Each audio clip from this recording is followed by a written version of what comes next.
Hello and welcome back to another Tales with Tam.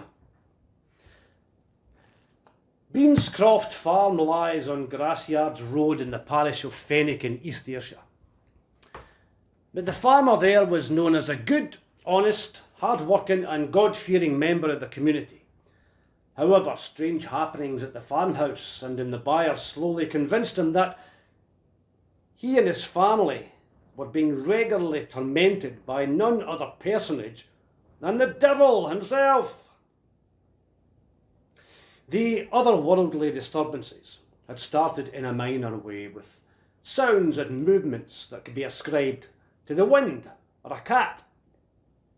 However, the sinister happenings would not stop, and in the end, in the dead of the night, when the household slumbered, sleep was banished by moaning and groaning, and by thumping of heavy articles of furniture, by strange creaking sounds, by the rattling of delf and the banging of firearms.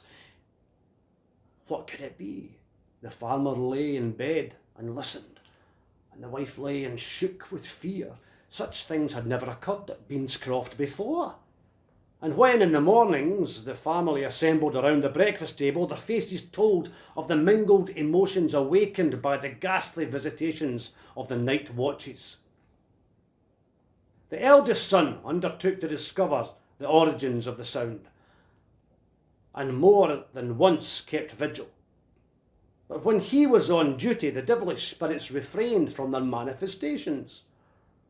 His parents had always stayed rooted to the spot, with fear in the farmhouse, whilst he ventured forth to face the demonic happenings bravely. Now John Goldie, the philosopher, made it known that he could solve this riddle in a Sherlock Holmes style of logical investigation. Despite his reservations, the farmer invited him onto the farm. After a number of questions relating to possible enemies and an inspection of the broken ropes, he declared that this was the work of a man and not the devil.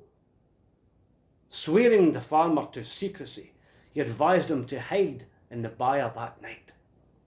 Once darkness had fallen, the farmer, hiding in the barn as instructed, became aware of the usual disturbances and suddenly saw a shadowy figure of a man holding a trumpet-like instrument with which he was making the unnatural sounds that had scared him.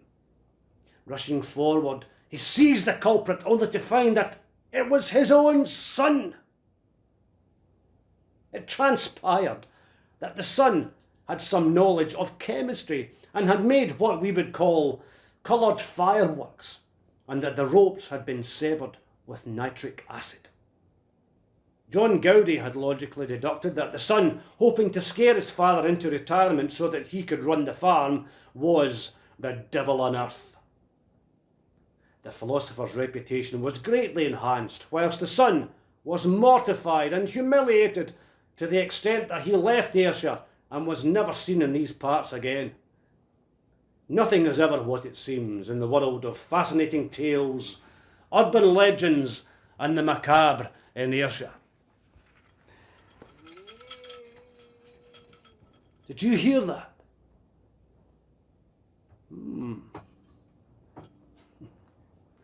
Haste ye back.